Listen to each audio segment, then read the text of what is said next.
Good morning, students. Today I am going to continue the same chapter, that is the first farmers and hunters. Now, the community life. With the advent of agriculture, man settled down permanently and began to live in villages. जैसे ही agriculture ज़्यादा होने लगा तो क्या हुआ, लोग settle होकर रहने लगे परमानेंटली, और वो क्या बन गया, वही शुरुआत थी, गांव की शुरुआत वहाँ से ही हुई.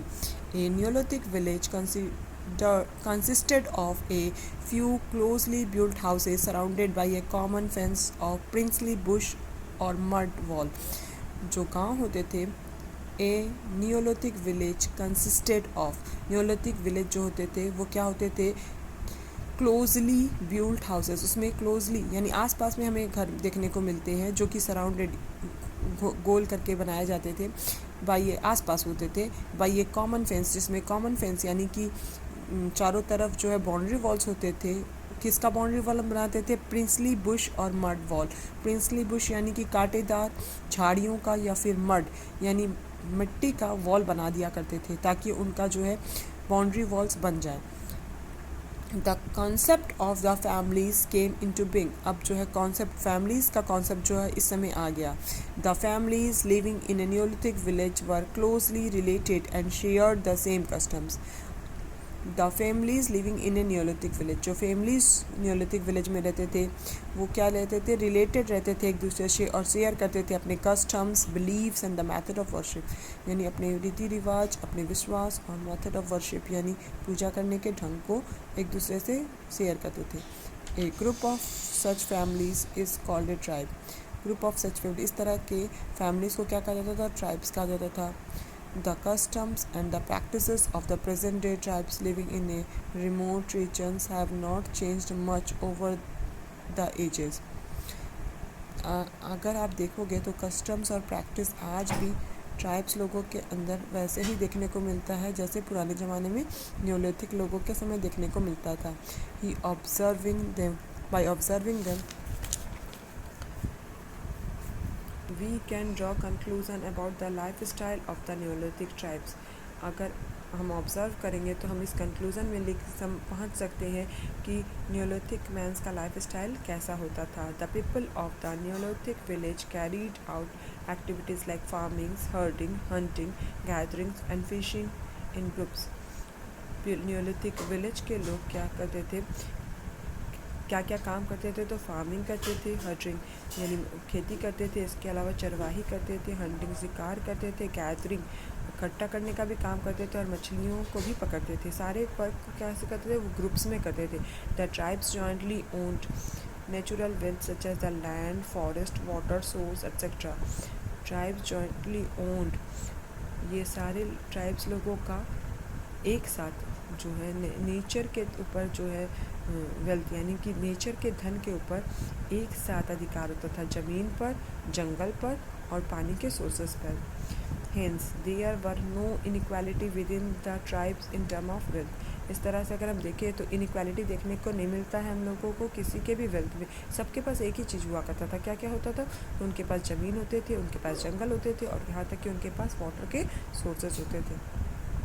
Now the possibly there was the division of work depending mostly on the age, wisdoms and physical strength. अब ऐसा मान सकते हैं हम लोग कि उनका वर्क जो था डिपेंड करता था उनके एज पे, उनकी बुद्धिमानी पर और उनके फिजिकल स्ट्रेंथ पर. द एल्डेस्ट और the strongest and the ablest man was the leader. जो सबसे स्ट्रॉन्गेस्ट होता होगा, सबसे एल्डेस्ट होता होगा, जिसके अंदर एबिलिटी होती वही लीडर बनाए जाते थे. He made rules and regulations for the entire tribe. वो रूल्स और रेगुलेशन पूरे ट्राइब्स के लिए बनाता था. Now man had occupation such as the hunting and ploughing and grazing large herds of animals. मनुष्य के आदमी के अंदर ये का काम क्या होता था, आदमी का व्यवसाय होता था हंटिंग करना, हंटिंग करना मतलब शिकार करना, इसके अलावा हल जोतना, खेती करना, और ग्रेजिंग इन लार्ज हर्ड्स यानी बड़े बड़े जानवरों को ग्रेज करने यानी कि ले जाना, यानी कि चरवाने ले जाना। Womens took care of the homes and the children, औरतों का काम क्या होता था? घर को संभालना, बच्चों को संभालना। Women, children's and old age performs light agriculture task like the showing and harvesting. Women, children and old people, औरतें, बच्चे और बूढ़े लोगों का काम लाइट काम किया जाता था। एग्रीकल्चर का काम जैसे कि बोना, काटना या फिर छोटे छोटे जानवरों को ले जाना ग्रेजिंग कराने। एंड प्रोटेक्टिंग क्रॉप्स, और अनाजों का देख रेख करना, है ना। ये सारे काम जो किसको दिए गए थे? औरतों, बच्चों और बूढ़े लोगों को। Both man and womens possibly took part in a pot making, ज़्यादातर आदमी, औरतें और बच्चे जो थे, आदमी और औरतें दोनों क्या काम करते थे? वो लोग पॉट मेकिंग करते थे। दोनों काम था, आदमी और औरतें दोनों ये सारे काम करते थे। पॉट मेकिंग करते थे, वेबिंग यानी कि कपड़ा बनाते थे, इसके अलावा टूल्स बनाते थे, और वेपन्स यानी टूल्स मीन्स औजार होता है, वेपन्स मीन्स हथियार होता है, ऑर्नामेंट्स मीन्स होता है जेवरात। यानी ये सारे काम जो है दोनों लोग करते थे, आदमी और औरत दोनों मिलकर। Now the religion, Neolithic man worship water, fire, rains and the thunder as also the sun, the earth and the stars. Neolithic mans किसकी पूजा करते थे? पानी की, आग की, बारिश की, यहाँ तक कि जो बादल गरजता है उसकी, इसके अलावा सूरज की, पृथ्वी की और तारों की भी पूजा करते थे।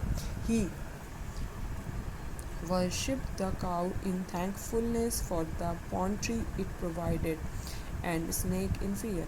वो गाय की को धन्यवाद देते हुए उसकी पूजा करते थे, धन्यवाद देते थे उसकी, क्योंकि गाय हमें क्या देती है? बाउंड्री यानी कुछ इनाम देती है, कुछ हमें दे रही है, गिफ्ट दे रही है। It provides and the snake in fear, और सांप की पूजा करते थे डर के चलते।